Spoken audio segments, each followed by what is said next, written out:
বিশ্বনবী পাগলের মতো একবার হাউজে কাউসারে যাবেন, একবার সিরাতে যাবেন, একবার পুলসিরাতের দিকে, একবার হাউজে কাউসারের দিকে পাগলের মতো দৌড়াতে থাকবেন।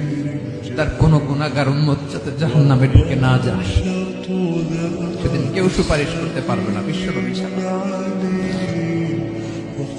এজন্য 5 নম্বর আল্লাহ বললেন, মান যাল্লাযী ইয়াশফাউ ইনদাহু ইল্লা বিইযনিহি।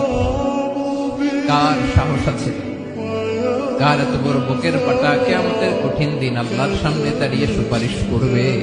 কারো ক্ষমতা নেই, কারো ক্ষমতা নাই। বিশ্বনবী সিজদায় পড়ে উম্মতের জন্য কাঁদবেন, সবাই কাঁদবে, নফসি নফসি, আল্লাহ আমারে বাঁচাও, আল্লাহ আমারে বাঁচাও। বিশ্বনবী বলবেন, উম্মতি উম্মতি।